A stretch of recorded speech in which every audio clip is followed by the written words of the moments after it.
Welcome to the Rural Reflections podcast, co-hosted by my brother Dave Nelson in Carrington, North Dakota, and myself, Grant Nelson, here at the studios of Thief River Falls Radio. First, the headlines.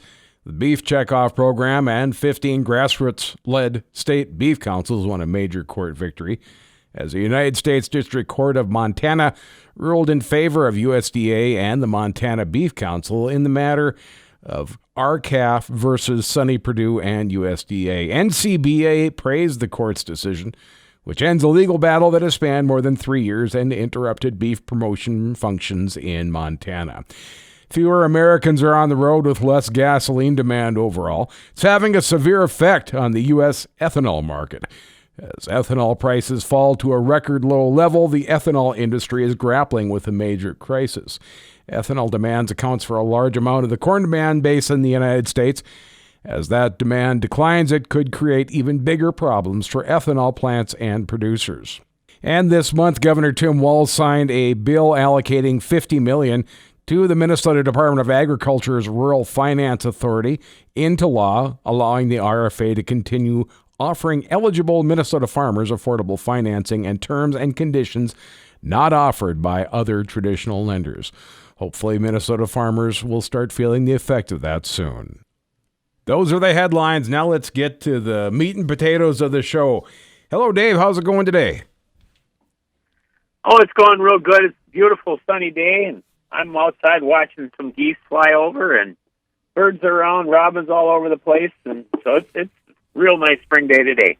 Yeah, the geese there's a spot down in Bismarck that they stop, like somewhere that it kind of typically stays fairly warm even during the winter time where it's open. Don't the geese always go through that area? Yeah, there's a lot of them that live, on the river. They'll stay there over winter, I'm sure, because the river's open in different spots, Yeah. But we're on we're just on a flyway here, where they come through, and the Canadians, a lot of the Canadians stay, and the snow geese and all that, they just kind of pass through. They swarm here and eat and fill up, and then they move on again. We've got some robins up here, but they got the look on their face like somebody who goes to go try rock climbing and says to themselves, what the heck did I do this for? I think they knew they were a little bit early, so I put out mealworms and a feeder for them, so hopefully I'll supplement a little bit of their food so that they're ready when things actually get warm enough so that they can get something for themselves. A robin is an interesting bird because they don't need to have worms and bugs. They can eat anything. They can grind up grain. They can eat a worm. They can eat bugs. They can eat pretty much anything that's out there. Well, I wish I hadn't thrown out that old pork chop then. I should have given it to him. He probably would have liked it.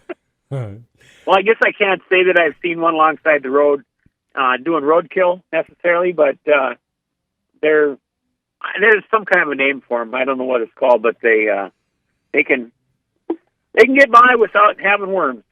Well, humans like that they call omnivores, so maybe that's what they are. Maybe that's what they are. They're omnivorous. Could be.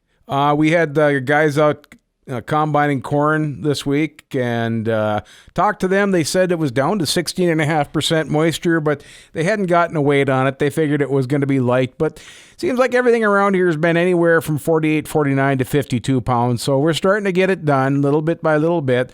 They're beating up the roads a little bit, and they're trying to get done before the frost goes out of the field. Yeah, around here it's about done too now. They've had good success, and they're really made some progress. Most of the people now are saying, if it isn't at 16 moisture now, if it's still hanging at 20 or whatever, it's not going to be worth combining really. So they're not trying terribly hard on the stuff that is going to weigh 40 pounds or 45 pounds or whatever. I suppose, yeah. Well, hopefully we'll get people back on the roads and start eating up some of that ethanol and get the prices up a little bit. This week, the tractor of the week's not a tractor at all, but true enough, we like to stay with the International Harvester brand, don't we, Dave? Yeah, I do. I'm just somewhat partial to that for some reason. I'm right with you. I'd rather talk about an International refrigerator than another brand of tractor, I think, sometimes.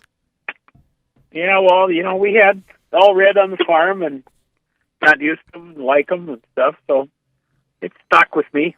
I strayed a little while, but I came back. And International not only made tractors, but they were pretty well known for trucks too. And this week, our tractor of the week's not a tractor; it's actually a van. Yeah, the International Metro van was so cool because we used to have one in Viking at the school, and we called it the milk truck because it looked like a milk truck, but it had bus seats in it, and I think you could put 12 people in there. And it was used a lot. They'd go pick up a few kids, or if there was a little event to go to where half a dozen kids had to go, or I think they even used it for hauling some of the stuff for the football games and that at one time.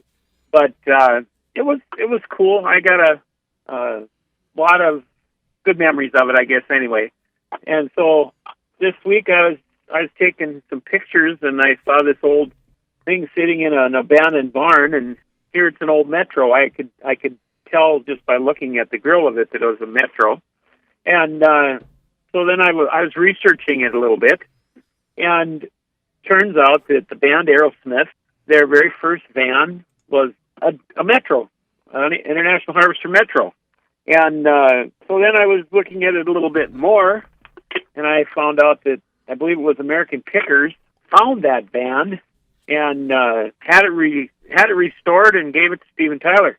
So they've got a lot of history, and it was a really very versatile van. It had a roll-up door in the back on some of them, like a garage door.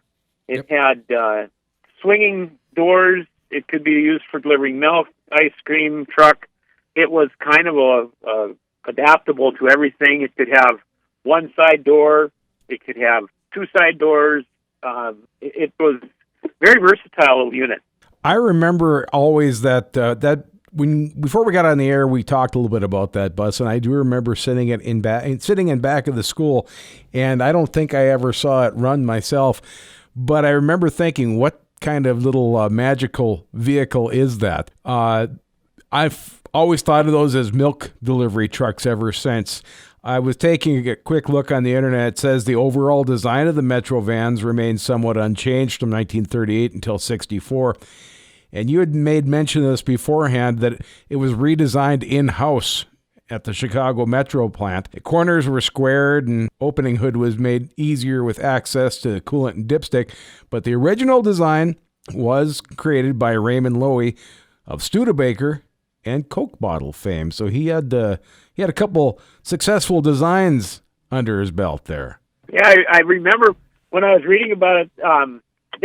They were sent to, I guess it would have been World War. I don't know. It couldn't have been World War One, but must have been World War Two. The Czechs used them. What's that? The Czechoslovakian army used them. It says.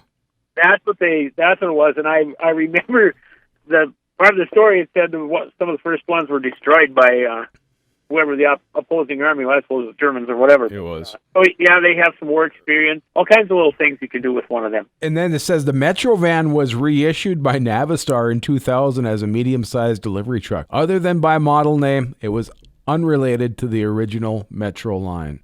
And in 2005, Navistar purchased the Workhorse Group, manufacturer of step van and motorhome chassis, to seemingly re-enter the delivery van market. For a short time, the Workhorse offered an integrated chassis body unit called the Metro Star. And in September 2012, they announced that discontinuation. So it came to an end, but it had a pretty good run from 1938 until basically 2005 in one version or another. That's cool. I didn't realize they had restored it to one of their units again later on. I didn't know that. Those were bookmobiles too, weren't they? Some people look for that version because I believe the side folded open, so there was a counter there. They could use it for food service and stuff, as a second job. It was ice cream man's outfit and the mailman and all kinds of different things that were used for. Well, the IHC Metro van is our tractor of the week this week. Dave, you got anything else for us? No, I guess not. We're going to stay home and stay 6 feet away from anybody that's breathing. and wait till this crazy thing is over. Yeah, that's what we're going to do, too. I think I'm going to do a little frost seeding out in the pasture and, give Lisa a fist bump or an elbow bump or whatever before we go to bed and just wait until it all blows past. Dave, we'll talk to you next week. See you, Grant. See you later. There he is, my brother Dave, on our Rural Reflections Call-in Dave podcast, calling in from Carrington, North Dakota. I, Grant Nelson, here in Thief River Falls, Minnesota, at the studios of Thief River Falls Radio.